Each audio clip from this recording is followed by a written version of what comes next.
Hey everyone, it's Amanda. This is my week 15 update. Um, if you don't follow me on Facebook, I have spent the weekend in the hospital, which is why I'm kind of feeling right now. Um, I am up this week because I just weighed in here at home 5 pounds, but it's IV fluids because I went through a lot. So here's what's going on. Friday evening, I got home from work and I had a really good productive day and I was happy and feeling good, and I was making dinner about 8 o'clock for my husband. That's normally when we eat. And all of a sudden, I started to feel nauseous, like I was going to throw up. And I thought, well, maybe it's the smell of dinner because, sometimes certain smells can trigger grouch pouch. And I was making him potatoes with, I tossed them with a little bit of olive oil just so they wouldn't stick to the pan. And I added Parmesan cheese to the top of them and a little bit of dehydrated onion. So I thought, well, maybe it's the smell. And that's like one of our favorite potato dishes. I have a couple bites of potatoes sometimes. And so I told hubby, I'm like, you're going to have to take over dinner. I have to go lay down. And he said, okay. And I said, I'm just going to lay down for a few minutes, try to let this pass, and then I'll be back out. I went and laid down in bed, and I rolled to my right where my garbage can was, and I started to throw up. And I wasn't like looking at it, but just the way I was throwing up, it felt really hot. Sorry. And it felt real slimy, like thick and slimy. It didn't feel like normal throw up would. So I looked at it, and it was blood. So I yell for Rick. I said, come here, come here, come here. And he comes running, and I throw up again as he walks into the room. And he goes, my God, you're throwing up blood. And I said, I'm throwing up blood. And he grabbed my surgery binder, which is a good thing I have because he knew exactly where to look for the phone number. And the my discharge papers from surgery were in there, and he's looking down the list trying to, if this is serious enough, because we didn't know, to call my surgeon. And it said, if you're vomiting blood, give us a call.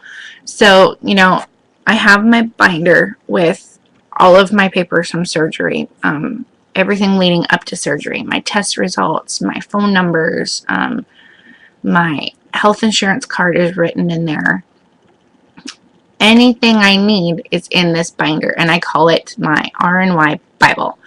And my husband, bless his heart, knew to go grab the Bible. There was a problem. He didn't know what to do. He grabbed the Bible. So he called the hospital, and he told them at the hospital that I'm throwing up blood. I'm 3 months out. I just had my 3-month appointment on Thursday. They said, okay, this is like 9 o'clock at night. Okay, we're going to call your surgeon, the on-call surgeon. He will call you back. Hubby hung up the phone, and immediately it rings in his hand. Answers it. It's my surgeon. What's going on? Has she been feeling sick? Hubby said no, she's been fine, but now all of a sudden she's throwing up blood. Surgeon said, get in now. So I changed my pants because I was in PJs and I didn't want to go to the hospital in PJs. So I put real clothes on, threw my phone charger in my purse because I knew I might be there at least overnight, because it was already 10 o'clock. They're not going to let me go home at like 6 in the morning. That's just not how they do it out here. And we drove to Seattle, which is, half hour, 40 minutes south of us. Now, I hadn't thrown up since just before we left the house. We get to the emergency room. They admit me, take me straight back. They hook me up to not one, but 2 IVs. I don't know. Well, yeah. I had an IV put in here because my veins were not cooperating. And I had an IV put in. You can see the poke hole right here. That's a bruise from having blood drawn. But my veins were not cooperating. I was at that point, I was dehydrated because they weren't letting me drink. And my veins were sucking. And I was just not in a good place. And my blood pressure when they admitted me was 90/80. And my heart rate was 150. And your hematocrit is supposed to be, I think they said in the 30s, like 30, 40. It's where they want it. Mine was 10. So they took me back for x-rays. They wanted 3 x-rays. They wanted one of my upper chest, one of my lower stomach, and then one of me laying down, and it was like from here to, you know, my waist. Well, they stood me up for the first x-ray, and they had my husband right outside the door, and the guy was behind the glass, and I'm holding onto the machine for dear life, and I almost hit the floor. I almost passed out. It felt like I was underwater and someone was holding my head down. Like, I was getting disorientated, cloudy.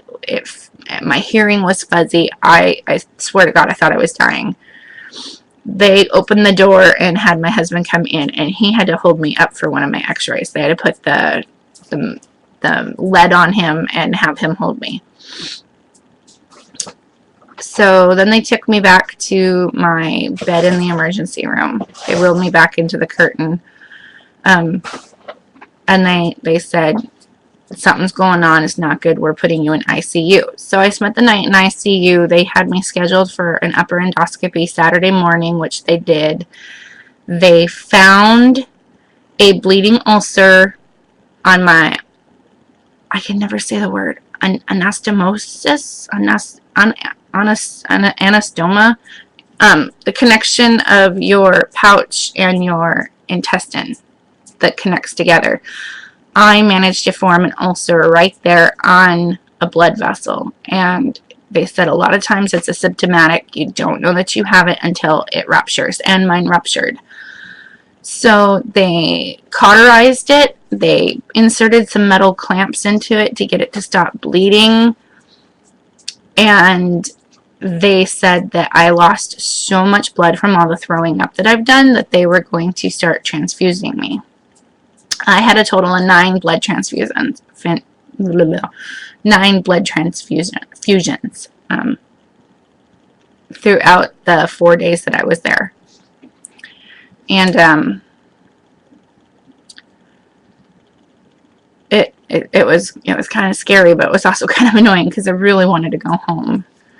And so I had my upper endoscopy Saturday morning. Saturday afternoon, I start passing blood in my stool. And it wasn't even stool. I was pooping blood. Sorry to be gross, but it was just pure blood. So they kept me in ICU. They were going to move me, and they watched me. And then once my numbers started to settle out, then they decided to move me upstairs out of ICU.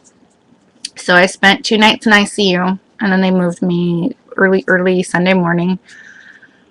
And at that time, I had only had 4 bags of blood. So, my numbers started to stable out. They were happy. They were talking about letting me go home. Then they dip. So then they say, okay, well, we're going to keep you, but we're going to do a blood draw in 3 hours, and we're going to see what your numbers are. If they're still not where we want them, then we're keeping you. So they come back 3 hours later, do the blood draw, they have to keep me. So finally yesterday, my numbers started to stay where they wanted. My numbers had to stay stable for 24 hours. They hadn't given me anything to eat or drink since, I hadn't had anything to eat or drink since Friday night because of your endoscopy. They weren't going to let me even have water. And then you're not allowed to have anything after they clamp off your bleeding for 24 hours because they don't want your stomach to move and digest while it's trying to heal. So for another 24 hours, you couldn't have anything. But they had me on IV fluids. So this arm was, or this wrist was for my blood transfusions. This arm was for IVs and medications, and like there was like 5 bags hanging there. This might be a 2-parter. I'm already hitting 10 minutes. So yeah, my numbers started to finally stabilize, and they gave me the clear liquid menu, but they didn't want me to have anything red. And on the clear liquid menu, which I don't understand, they had red sugar-free Jell-O, red or orange popsicles, which they told me were a no-no, diet cranberry juice, chicken broth, vegetable broth, beef broth. Then there was an assortment of teas. Most of them were caffeinated, and they told me never ever to do caffeine. So I'm like, what's it gonna be? Well, then the one of the gals said that they were out of chicken broth. So my choices were beef broth, vegetable broth, or tea. Well, I didn't want tea because sometimes tea doesn't sit right with me, and I'm like, I'll be damned if I'm putting anything in my body that's going to make me throw up. So I ended up just having ice chips and water for that first night, and they said it didn't matter. It just had to be a clear liquid, and I had to keep it down before they could advance me. They were going to put me on clear liquids, then advance me to soft foods, then advance me to, just like after surgery, real food. And if I kept each of the stages down and my crit stayed the same, then I could go home. So I'm going to end this part now, and I will update. I'm going to immediately do another update. So hang on, guys.